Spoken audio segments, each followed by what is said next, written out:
Oh yeah, guys, I'm on the way to another no heat call. I think this is a brand new customer. I don't know, guys. He said he had a package unit, and I tried to make sure that this wasn't like one of those window units that could do heat or AC. But he said that he has a gas line going to it, but he believes it's a furnace. But guys, I don't know. As long as it's gas, you know my motto. If it's gas, we can take a look at it. But guys, I'm on the way here. He just said that the unit stopped working a few days ago.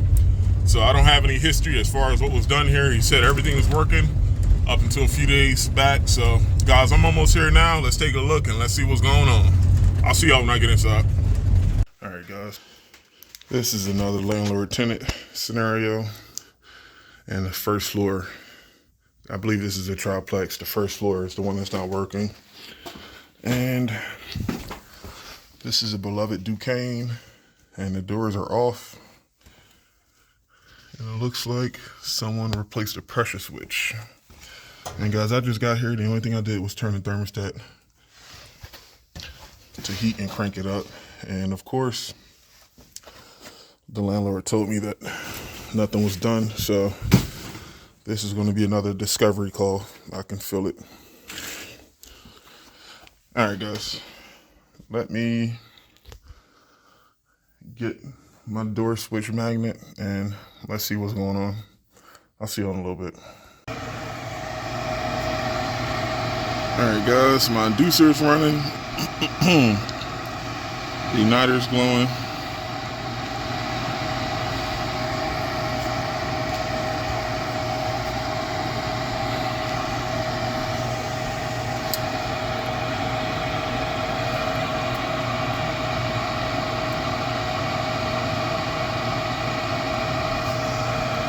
No gas.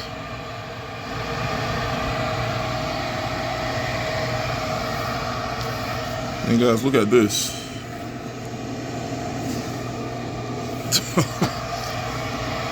I can tell that condensate pump is probably shot.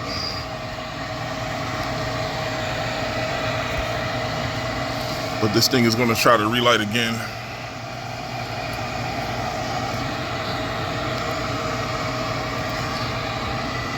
That's our igniter glowing.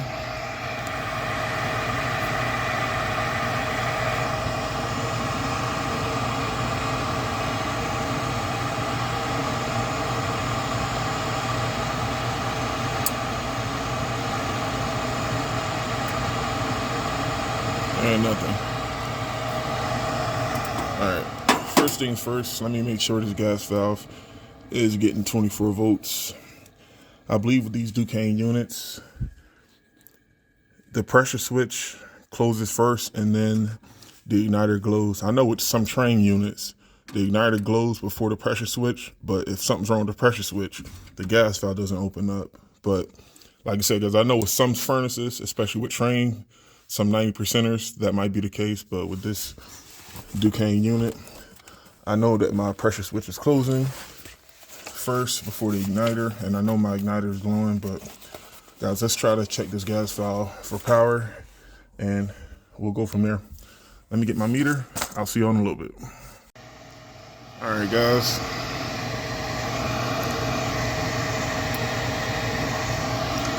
That was my pressure switch closing and my igniter is glowing.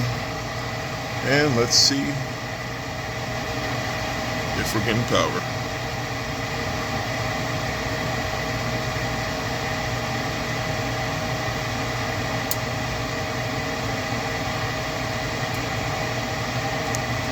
Yes, we are. Now, next, like I said, I don't have any history here. I want to crack that union to make sure that we're getting gas. And I can see that's where all the meters are. But let me crack this union real quick. I got to get my channel locks. I want to make sure I'm getting gas to this unit before I get too crazy with this gas valve. All right, guys, hold on. I'll be right back.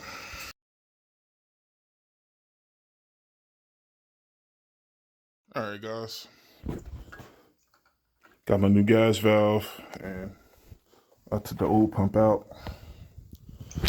And our gas valve of choice is going to be the Residio 835M. And guys, this gas valve can do spark ignition and hot surface ignition. And what's cool about this is that these valves come already set for spark. But for instance, right now, this is hot surface ignition. So they give you the plug to convert spark to hot surface ignition. And the taps are still the same. I believe it's half.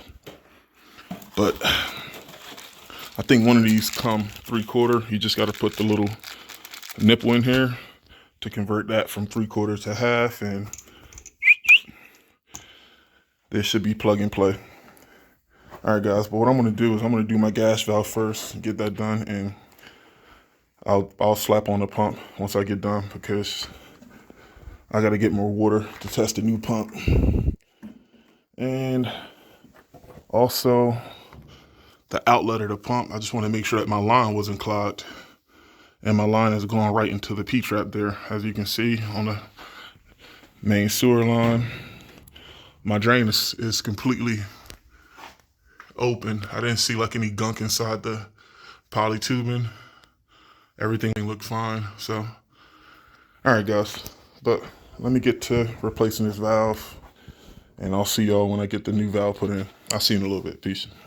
All right, guys, got my new gas valve in, and guys, with these gas valves, I got very, very lucky. This is a very tight fit. With this gas valve, it's the same width as what I took out, but guys, look at this. Look at the length. This gas valve is at least 3 or 4 inches higher than the old gas valve. And guys, if this wasn't a Ducane unit, I would probably have to reconfigure, and that would be tough to do, to reconfigure this gas line. I would probably have to go OEM if this wasn't a Ducane unit. But guys, listen to this. Since I couldn't make my gas valve flush, I did have to offset it. But one thing I like about these Ducane furnaces is that the doors aren't flat. So you got at least 4 or 5 inches of space.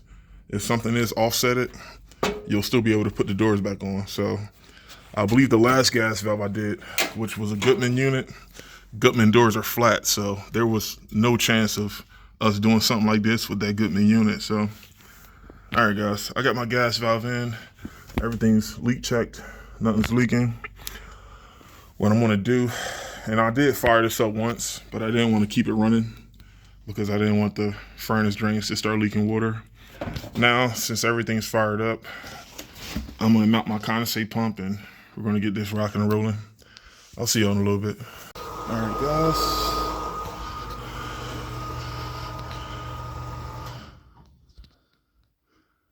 I'm just testing my pump before I put the drains back together.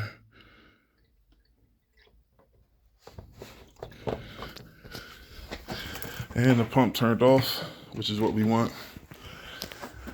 All right, guys, let me put the drains back together, and I'll see y'all in a little bit. I gotta clean up a little bit. All right, guys, I got my pump in. I just leak checked the gas line one more time. My supply is burning hot, and that's all there is to it, folks. What I'm gonna do is I'll certainly sign this customer up for maintenance. Now, once again, this is for the first floor. I don't know about the other 2 units. They might be upstairs or probably somewhere in the attic, but he told me the other 2 units are still working fine. It was just this one that was giving him the issues. But yeah, guys, everything is rocking and rolling, and this drain line is kind of tricky. You actually got to remove the drain line to take out the filter, but that filter is still clean. It looks like whoever was here before popped in a new filter.